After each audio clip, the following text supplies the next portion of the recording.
Fire away. I guess just to start, why did you switch to number 3? I wore it in high school. It's just going back to my roots. At first, I was probably going to stay with it. You know what I'm saying? A lot of people around me told me, like, you should might as well stay with it. He made it a good year with 12. But I got the opportunity to switch back to my high school jersey, so I was like, why not? Is there any part of it taking you from XT to kind of carrying that on, or just high school? It just so happened, saying that he wore the number. But I look at it as, saying respecting a lot of great players wore number 3. So why not continue the tradition of having a great defensive end in the number 3? I guess what has it been like having Peter kind of more in your room? Obviously, I know he's a friend of yours, but like having him practicing with you guys more frequently, what's that been like? It's fun. Two smart heads bouncing ideas off each other, how to get better, competing against each other, talking trash, like in a good way. It's always good, having fun with one of your closest friends, competing with you right there next to you. So it's always amazing. I guess, is there anything you've been able to impart on him, like in terms of playing the position that maybe obviously playing a lot of tackle like he has? My bad. I didn't catch you off. Sorry. Oh, yeah. I mean, basically. Man, he's an athlete. He's like a freakish athlete. He played it all over, all positions throughout high school. Now, teaching him like angles and stuff like that. But other than that, he does a great job of learning and picking up things that he already played. So, yeah, that's good. What did you learn about yourself after your freshman year? I have a lot to continue to get better on. This year, polishing up my technique, my alignment. Obviously, I'm trying to get faster, trying to get stronger.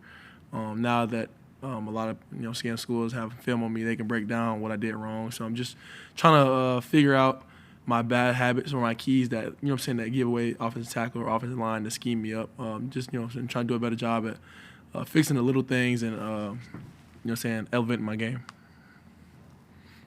Were there any particular underlying themes in terms of the things that you feel like you could get better at, or kind of habits, bad habits, or anything like that? Fixing my stance, that's always one thing.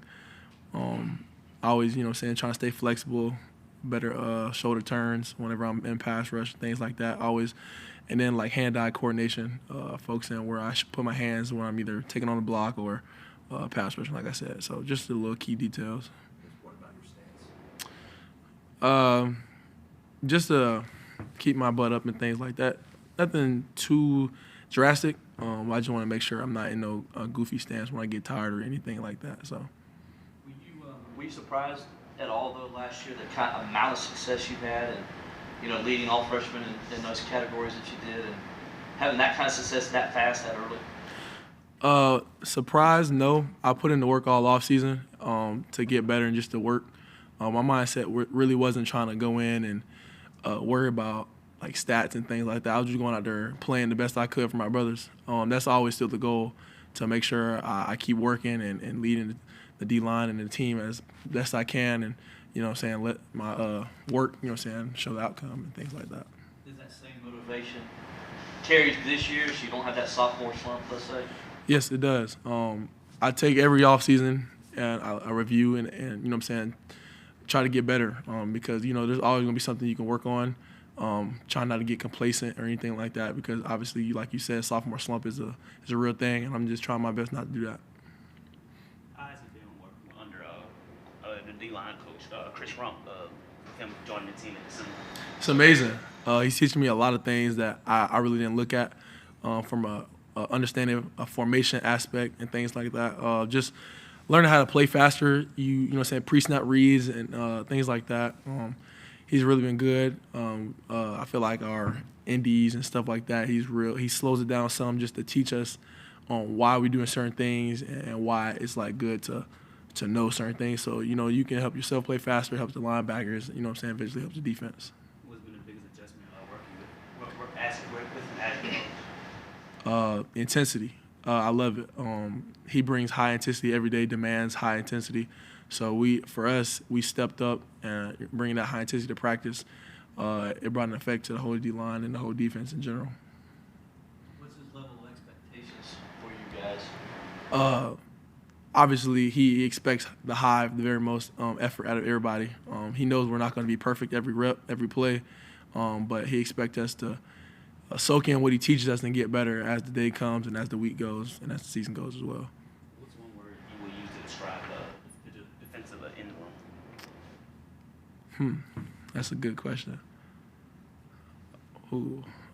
Relentless.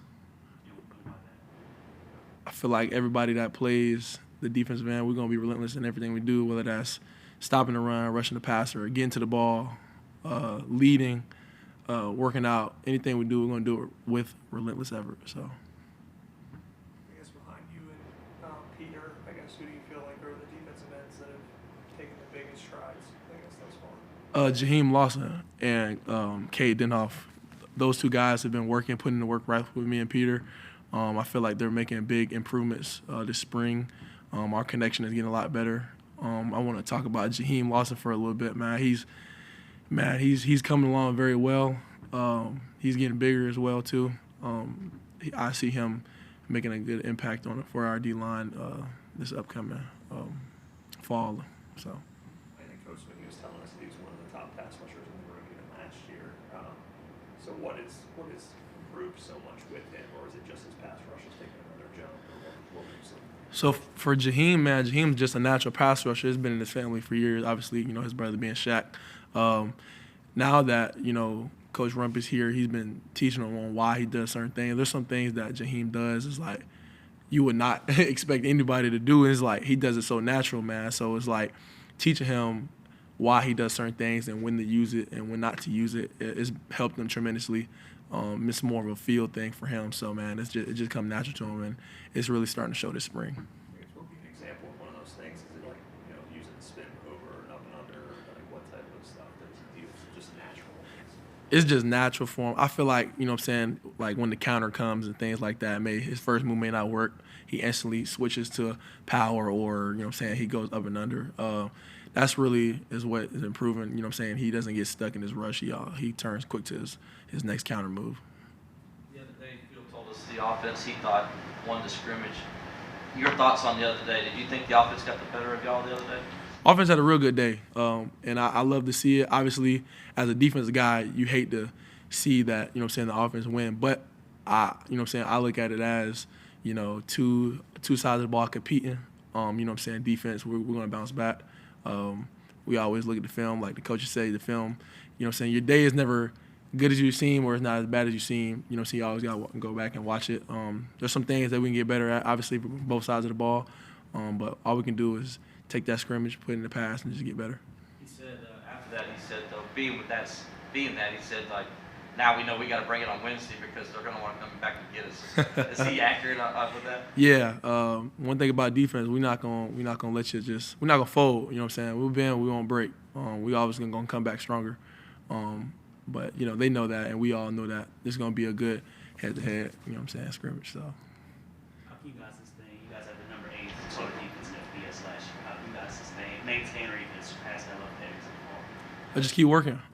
Take what we made mistakes on in the past and build on those. Obviously, we had a lot of guys leave. Doesn't matter. We got guys coming. We got guys right behind them that got to be prepared to work, be prepared to play, and just continue to get better. Know the defense, understand the defense, and build that connection within each other so we can be able to play for each other. Yeah, how big was the Gator Bowl from that standpoint? Because so many guys work on that. You guys had a lot of young guys playing, and they made mistakes. They also made plays. How beneficial was that for you guys? It was good. It definitely helped us understand what we had to do.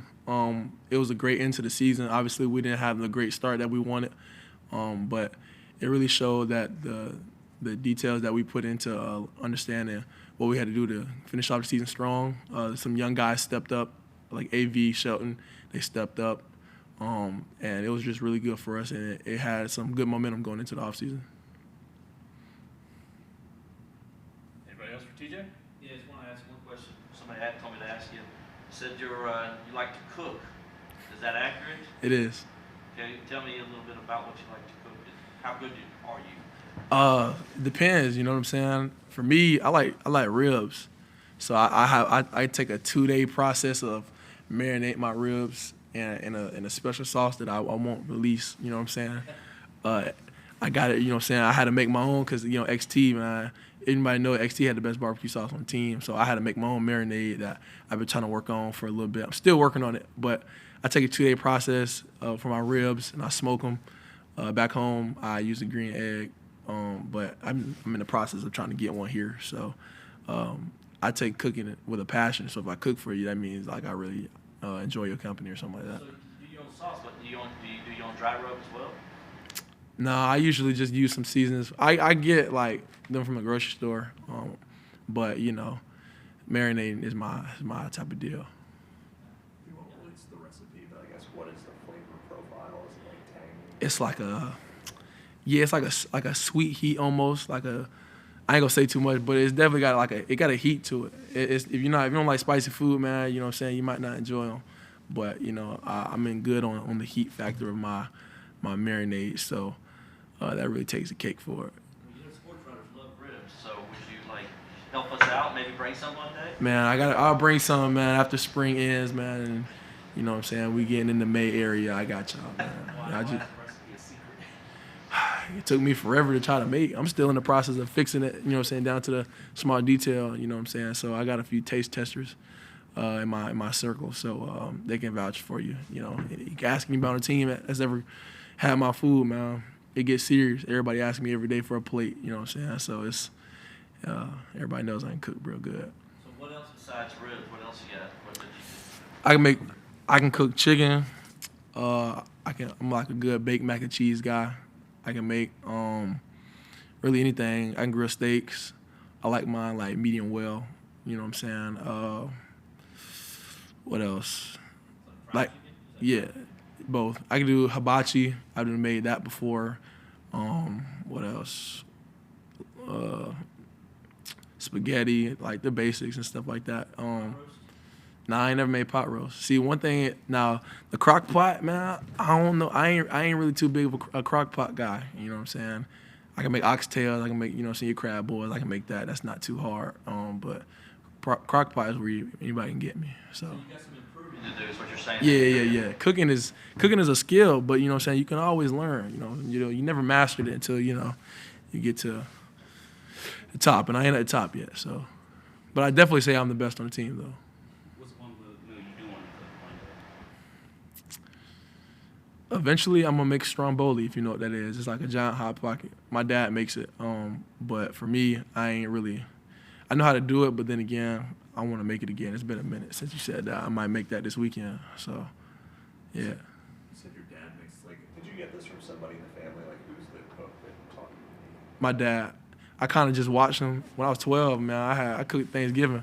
He taught me what to do, and I kind of just took over. Obviously, he made like the sides and stuff, but I got to cook the turkey and ham. I just been cooking as a kid. It always brought me peace. So, as from watching my dad and taking what he did and doing it myself, I kind of learned how to cook. I like fried. We did a fried turkey for the first time my junior year in high school, and ever since then we just never looked back. It was good. This is really random. Do you have a PlayStation logo on your arm? Yeah, I do. Yeah, I do. Everything on my tattoos means something to me. PlayStation logo. I love playing video games. This is my grandfather, and this is me as a kid. He passed away, and that's why the reminisce over you, because I think about him all the time. And then this is a picture of me in high school. Shout out to Central Red Devils. They just won a state championship. They beat Peter Wood's team. You know what I'm saying? This is a picture of my dad when he was in the military. Obviously, everybody that's watching knows that I brought the flag down this season. Great honor. And then it says time heals all wounds, basically talking about my granddad over time. His loss, you know what I'm saying, it healed up in me. So. I got them after the spring. So last spring, if you notice, I only had this. I got this in high school. Everything else I kind of filled. Oh, and then the most important one, September 9th, 2016. That's the day my mom was breast cancer free as well. So. Yeah. And then this is a random game. It's a PlayStation thing. So EA Sports, like college football game, do you play that a lot? Oh man, I grew up playing it. Like Johnny Manziel was like the reason I enjoyed playing the game because I always use Texas A&M just to play with him. Like guys like him, Taj Boyd, you know what I'm saying, playing with like a lot of the playmakers back in the day as a kid, man, I was like, man, that's crazy. Just be able to play the game. And now that I'm able to be in one, I can't wait. I'm excited. So you're going to be the type of person that looks at all your ratings and is kind of critiquing them and everything back to Yeah. I'm gonna make the tweaks. I'm gonna end up being a 99 by the moment I download it. I'm just keeping it real with everybody. Like I could be a 75 overall in the game, but on my version I'm a 99. So just gotta keep it real.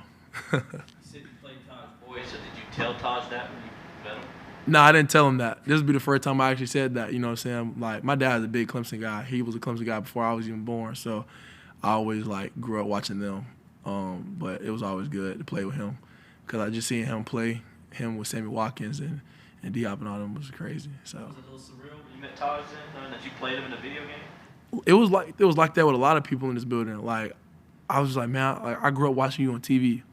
So it was like now that I'm like here with you every day hanging out. When I first got here, I didn't really fanboy out because like I try to keep it cool, but it's like, dang, like I grew up watching you when I was a kid, and now seeing you as your older version is like crazy.